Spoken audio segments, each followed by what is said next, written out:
Olá, eu sou Tião de Fátima, do canal Jericó Variedades. E hoje estou passando por aqui para falar de um mal muito recorrente nos dias atuais, que é o mal de Alzheimer. Mas antes de qualquer coisa, eu quero informar que não sou profissional da área da saúde e também não tenho conhecimento profundo a respeito deste assunto.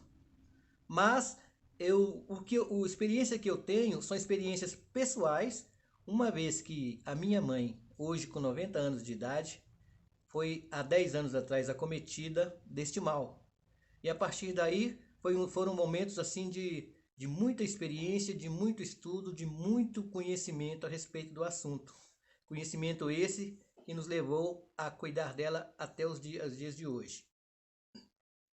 Por essa razão, acho muito importante que essas informações sejam divulgadas e principalmente para familiares e também para aquelas pessoas que usam isso como profissão, que é o dever de cuidar de pessoas dependentes e sofredoras de algum mal. E essas informações vão ajudar de alguma forma. O mal de Alzheimer em si, antigamente era chamado de caduquice. E ainda hoje, algumas pessoas costumam confundir o mal de Alzheimer com a demência.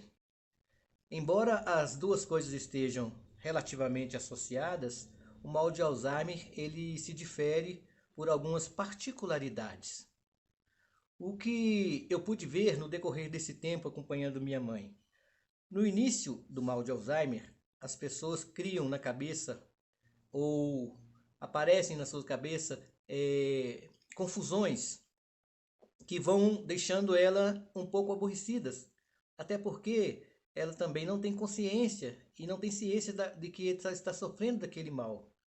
Mesmo porque ninguém imagina que um dia vai sofrer com o mal de Alzheimer. Então, para elas é uma experiência nova e é o desconhecido. Então, alguns sintomas que vou relatar aqui são coisas que a gente presencia no dia a dia de pessoas com esse sofrimento. No começo, a confusão começa a fazer com que essas pessoas começam a esconder coisas delas, coisas pessoais, principalmente coisas pequenas. Elas escondem muito bem escondidas, depois esquecem onde guardou. E aí começam a pensar que alguém está retirando suas coisas, está roubando suas coisas.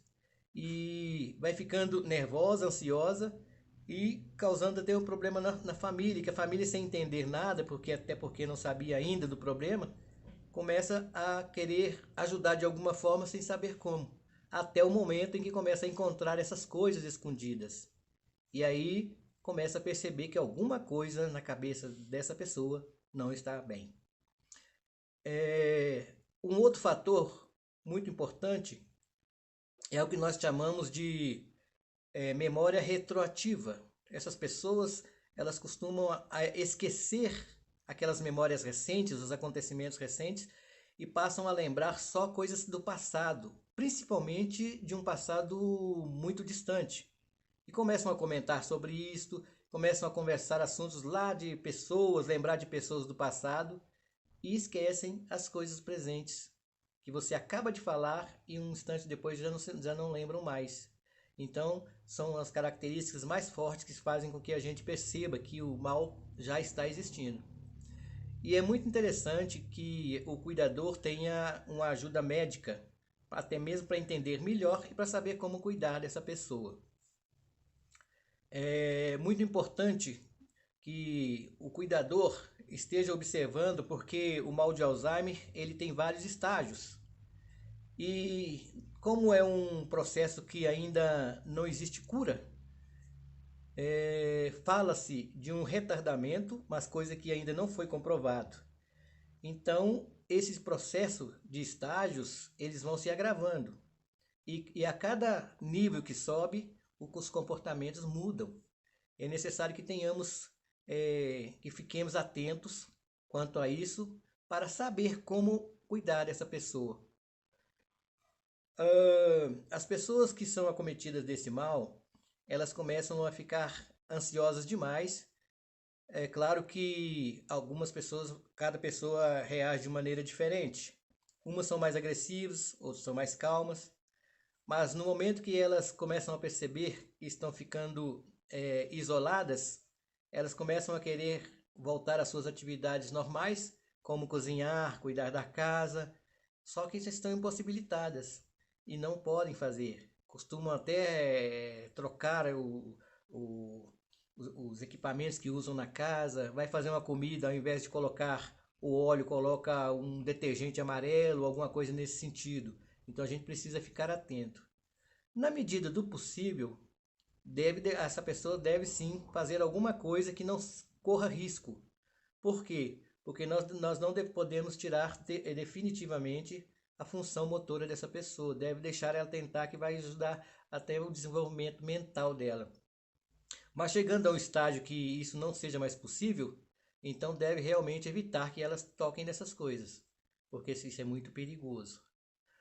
Um outro fator importante é não deixar essa pessoa muito isolada, principalmente sozinhos em lugares escuros, lugares de pouca ventilação. Leve essa pessoa para passear em lugar mais perto, até porque pessoas com esse problema não podem ser afastadas muito tempo do seu local de costume, porque elas começam a sentir medo, elas têm insegurança dentro do seu ambiente. Mas leve para passear perto de casa, dê a ela alguma atividade para fazer, como crochê, alguma coisa que para ler, mesmo que essa pessoa, perca a sua condição de leitura, de escrever, porque o mal com o tempo vai também prejudicando a sua coordenação motora, mas mesmo folheando a revista, é uma maneira de que ela vai se sentir ainda atuante. Também, o cuidar de uma pessoa dessas condições não é simplesmente estar ao lado dela. Nós devemos proporcionar a ela condição de se sentir presente. Como? Conversando com ela. É muito natural ao cuidador deixar essa pessoa isolada no canto, não conversar, não trocar assuntos com ela, mas isso é muito importante, porque a pessoa que começa a se sentir assim, ela começa a se sentir invisível, muita gente à sua volta, porém ninguém dando importância à sua presença ali. Então converse com ela. Ela se torna repetitiva, falando sempre do mesmo assunto, do assunto do passado, e isso às vezes aborrece um pouco aquela pessoa que está cuidando. Mas nós devemos entender que ela não está ali porque quer, é um mal que ela está passando.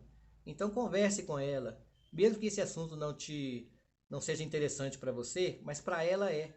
Concorde, procure levar o dia dela da maneira mais leve possível, porque nós sabemos que o mal de Alzheimer ainda não tem cura, mas que essa pessoa que está passando por esse mal já viveu uma vida, já cumpriu sua missão, e agora que está chegando no final, independente da idade, a obrigação nossa, é o nosso dever fazer com que ela tenha, nesses seus restos de vida, uma situação favorável, tranquilidade, para que ela saiba que sempre tem alguém disposto a cuidar dela.